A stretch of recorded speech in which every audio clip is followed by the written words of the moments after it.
warahmatullahi wabarakatuh. Salam sejahtera bagi kita semua. Perkenalkan, nama saya Melisa Puji Lestari.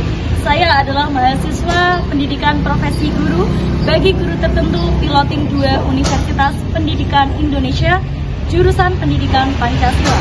Berikut ini adalah video pembelajaran yang saya buat untuk penilaian kinerja saya. Semoga bermanfaat bagi banyak orang. Selamat menyaksikan. Wassalamualaikum warahmatullahi wabarakatuh.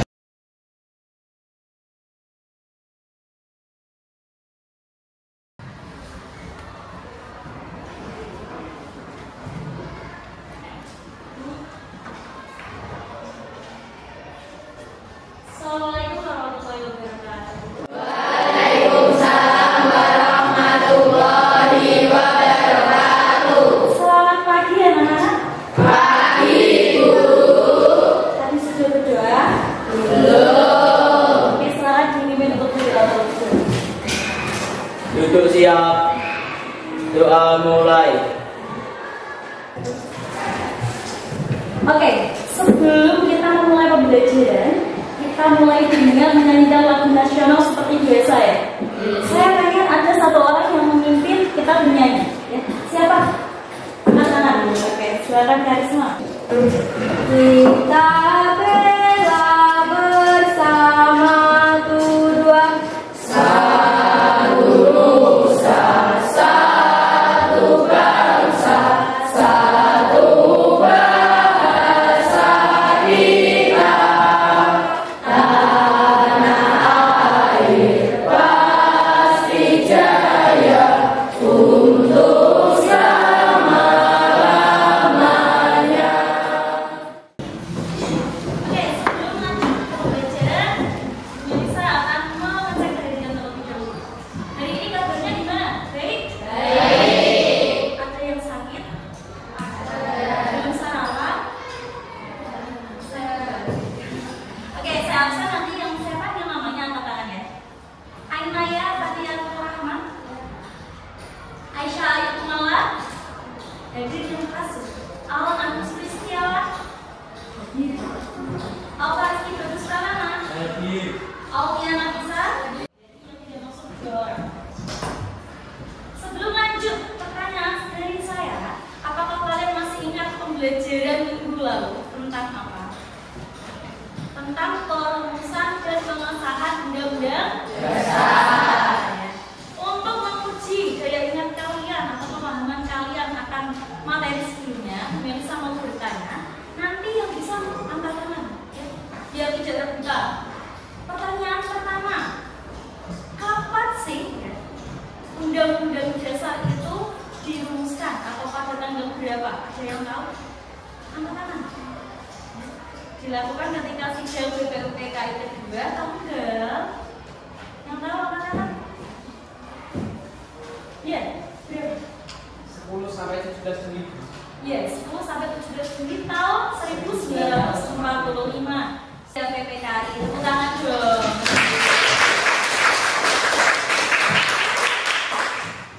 Sebenarnya kalian tuh lupa atau takut untuk menjawab? Nggak bakal dimarahin sama Gumel ya. Emangnya Gumel pernah marah-marah kan tidak toh?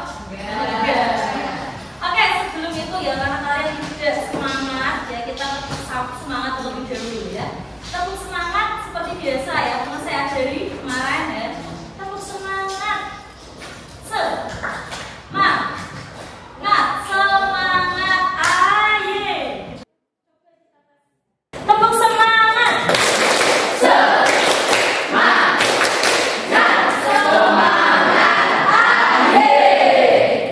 Oke ya. Jadi untuk pembelajaran dari ini itu melanjutkan dari materi sebelumnya. Kalau kemarin kita belajar tentang perumusan dan pengesahan undang-undang dasar negara Republik Indonesia tahun 1945. Sekarang kita akan belajar tentang sifat, fungsi dan kedudukan undang-undang dasar. Oke, sebelum Bu Melisa membahas materi itu, ya, saya akan menyampaikan tujuan pembelajaran di pertemuan kali ini. Ya. Tujuan pembelajaran yang pertama, setelah kalian belajar materi itu, kalian harus bisa memahami sifat dan fungsi undang-undang dasar NRI tahun 1945 Yang kedua, nanti kalian akan saya beri tugas kelompok. Kalian harus bisa mengidentifikasi pasal-pasal Undang-Undang Dasar yang menunjukkan kalau itu adalah fungsi Undang-Undang Dasar. Ya. Oke, sebelum lanjut kalian baca dulu materinya halaman 34 tentang sifat dan fungsi Undang-Undang Dasar sampai dengan halaman 36. Dibaca terlebih dahulu. Saya kasih waktu kurang lebih 10 menit.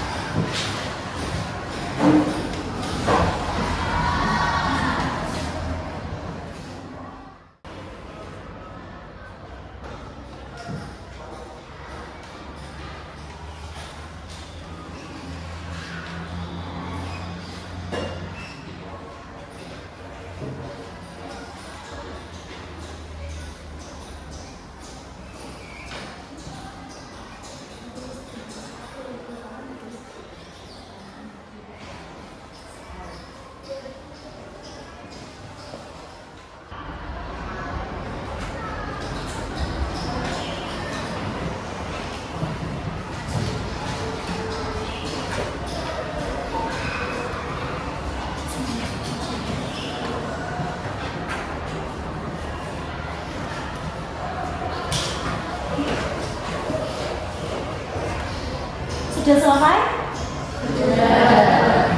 Sudah paham kalau kalian baca bacaan itu? Belum. Perlu dijelaskan? Belum. Bisa yang menjelaskan ya. Saya karena sudah melakukan tes sama kalian ya, suruh ngecek gaya belajar kalian ya. Untuk yang belajar visual kalian akan lebih memahami ketika menonton video. Jadi nanti kalian perhatikan video yang punya bisa tayangkan. Nanti kalau ada hal-hal yang masih bingung mau ditanyakan, silakan ditulis di buku kalian. Nanti bisa tanya lebih. Nasional, hari ini kita akan membahas kedudukan, sifat, dan fungsi Undang-Undang Dasar 1945 dalam sistem hukum nasional. Tentunya kalian mau tahu bagaimana kedudukan Undang-Undang 1945 itu, apa saja sifatnya, kemudian seperti apa fungsinya. Mari kita simak video ini sampai selesai.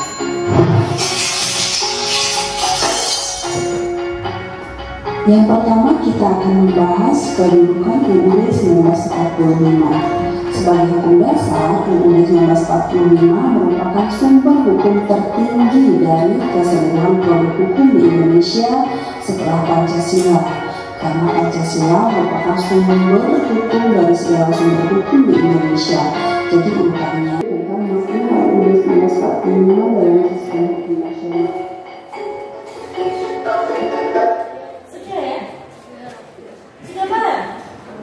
Belum, masih bingung. Dari video tersebut dijelaskan mengenai sifat, fungsi, dan kedudukan Undang-Undang Dasar. Kalau kedudukan Undang-Undang Dasar itu memang sebagai hukum dasar atau hukum yang paling tertinggi di Indonesia, membawahi semua peraturan yang ada di Indonesia. Sifat konstitusi atau Undang-Undang Dasar itu ada dua, yaitu bisa bersifat fleksibel dan bisa bersifat rigid. Cara menentukan sifat konstitusi itu melalui dua perspektif atau dua cara. Ya. Yang pertama adalah kita lihat dari cara merubah undang-undang dasar atau konstitusi itu. Ya. Ketika suatu konstitusi itu mudah untuk diubah, tidak perlu prosedur yang rumit, ya, tidak perlu syarat khusus, itu bisa dikatakan fleksibel. Tapi kalau suatu konstitusi itu cara merubahnya harus melalui prosedur yang panjang, ya, terus susah, itu berarti dikatakan rigid atau kaku. Ya. Kita lihat dari undang-undang kita coba ya. Kalian kalau melihat undang-undang dasar ada yang bawa, bisa lihat. Kalau kalian melihat undang-undang dasar ini punya kita UUD RI tahun 1945. Kira-kira sifatnya apa kalau dilihat dari perspektif ini? Fleksibel atau kaku? Kaku. Iya, kenapa kita bisa katakan kaku? Itu diatur dalam pasal 37 Undang-Undang Dasar ini. Yang bawah boleh dibuka ya, atau lihat di layar. Dukungan dari 1/3 dari jumlah anggota MPR. Misalnya anggota MPR saat ini tuh kurang lebih 711 orang ya, atau 700 orang. Tapi kita coba bulatkan biar hitungannya berapa? 720 orang anggota MPR. Maka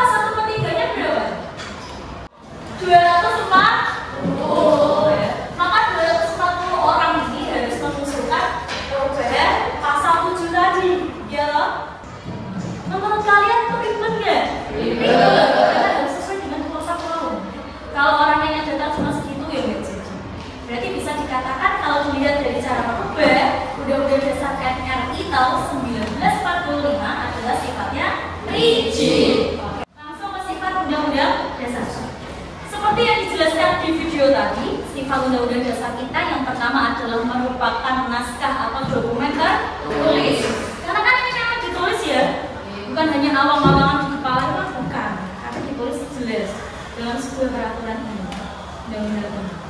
Yang kedua, singkat dan supel, artinya hanya memuat aturan-aturan yang singkat atau paling dasar yang mengatur negara kita. Nah, ini adalah poin utamanya, yaitu adalah fungsi Undang-Undang Dasar. Fungsi yang pertama adalah sebagai hukum dasar, yang kedua sebagai yang ketiga sebagai pengatur, yang keempat sebagai penentuan pembatas kekuasaan. Saya tidak ingin menjelaskan panjang lebar. Ya, saya ingin kalian menjawab tabel identifikasi yang sudah saya siapkan. Nanti kita akan diskusi bersama. Saya bagi menjadi kelompok ya. Oke. Kelompoknya biar tidak terlalu sulit.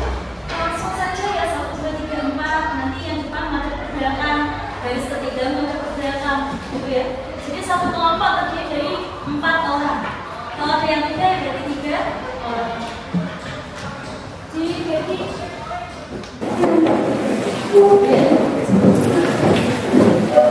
Mas Putri sama ada di belakang. Jadi sama kita sejalan kalian sama yang ada. Oke, saya beri waktu hanya 15 menit ya, atau maksimal 20 menit lah. Dalam waktu itu kalian harus bisa menunjukkan pasal-pasal yang ada di Undang-Undang Dasar yang kalian bawa itu, yang menunjukkan fungsi Undang-Undang Dasar.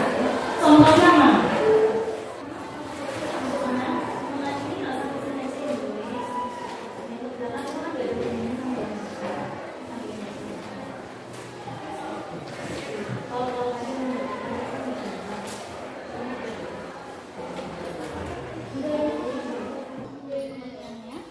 Tulis, kemudian cari pasalnya. Pasal 1, pasal 8, pasal 34 C atau apa? Ini tulis di sini. Kalau nggak muat boleh dipotong sesuai dengan pasalnya.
Kami dari kelompok itu Fatmawati akan menunjukkan fungsi wujud dari tahun 2005. Perkenalkan, nama saya adalah Septiana Sari Aksen 8. Saya Rizky Bagus Pratama, absen 4.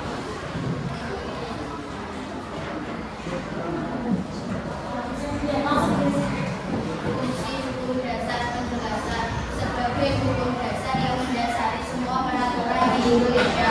Undang-Undang NRI tahun 1945 sebagai konstitusi hukum tertinggi di Indonesia.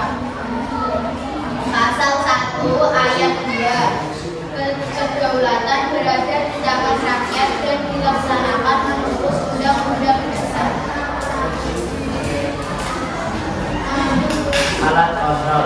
Sebagai alat kontrol, apakah aturan hukum yang lebih rendah sesuai atau tidak dengan norma hukum yang lebih tinggi, yaitu UUD NRI tahun 1945. Pasal 24C ayat 1. Mahkamah Konstitusi berwenang mengadili pada tingkat pertama dan terakhir yang putusannya bersifat final untuk menguji undang-undang tersebut terhadap undang-undang dasar.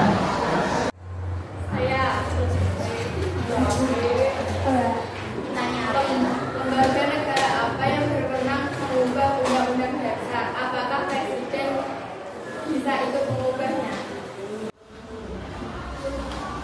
Hanya MPR dan presiden tidak boleh mengubahnya.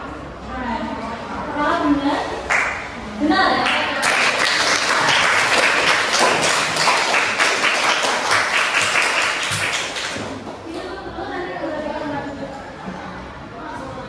Demikian yang dapat kami sampaikan. Bila ada permintaan kami maafkan. Assalamualaikum warahmatullahi wabarakatuh. Waalaikumsalam warahmatullahi wabarakatuh.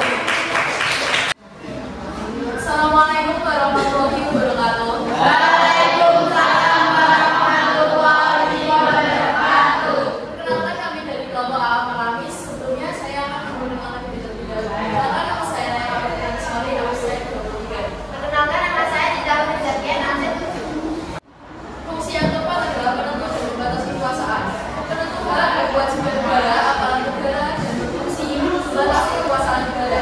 Pasal 14 ayat 1. Presiden memberi gerasi dan rehabilitasi jaringan akibat manfaat. Sekian presentasi dari kami. Ada yang ingin ditanyakan? Apakah hanya Mahkamah Konstitusi yang berwenang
Konstitusi sifatnya bisa rigid atau kaku, fleksibel atau luas. Oke.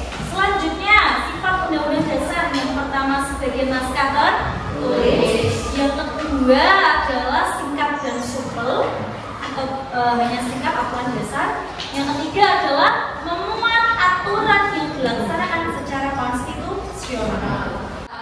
Ada yang mau ditanyakan anak-anak? Buatan sudah Pak? Oke, sebelum itu untuk menguji pemahaman kalian saya punya 5 pertanyaan. 5 pertanyaan ini silakan dijawab di buku tulis masing-masing. Soal nomor 1. Jawab sendiri-sendiri, tidak boleh melihat teman. Apabila suatu konstitusi itu sulit untuk diubah, maka dia bersifat apa? Tidak usah itu soalnya langsung jawab. Apabila suatu konstitusi itu sulit untuk diubah, maka konstitusi itu memiliki sifat apa? Sebutkan satu sifat Undang-Undang Dasar Negara Republik Indonesia tahun 1945 yang kalian pelajari tadi atau yang kalian tahu. Satu saja sifatnya. Oke, soal yang pertama. Apabila konstitusi itu sulit untuk diubah, maka dia bersifat rigid atau dijawab kaku juga boleh. Oke, silakan dibenarkan atau kalau salah disalahin tapi nanti dikasih keterangan yang benar.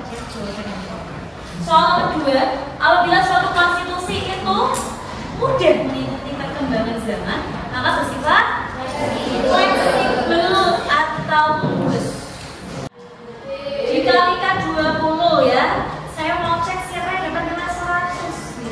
Yang dapat nilai 100 siapa? Wow, banyak, tepuk tangan. 80. Oke, tepuk tangan juga. 60. Oke, 40. Baca 40 ya. Berarti semuanya 60 ke atas ya. 60 dan 60 ke atas. Oke, tepuk tangan ya. Bagi yang nilainya masih di bawah 60, Anda bisa belajar dengan membaca buku atau bertanya dengan temannya yang sudah bisa ya. Kita sudah sampai di penghujung pertemuan kita ya. Tandanya saya harus berpisah hari ini dengan kalian ya. Oke, sebelum saya keluar dan mengakhiri pertemuan dari ini, saya ingin bertanya, untuk pembelajaran hari ini kira-kira gimana? Menyenangkan enggak? Besok-besok lagi mau seperti ini lagi enggak? Kalau pakai proyektor dan lain-lain menarik enggak? Menarik. Kalian senang? Senang. Ini beneran ya? Iya. Saya bayar loh ya? Tidak. Tapi gratis. Sebelum pembelajaran saya tutup, silakan kedua untuk menutup pembelajaran terlebih dahulu. Silakan berdua. Duduk siap.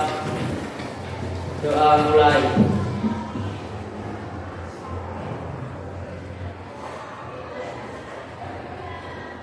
Doa selesai. Oke, terima kasih banyak. Minggu depan kita belajar melanjutkan itu. Ada pembahasan tentang kedudukan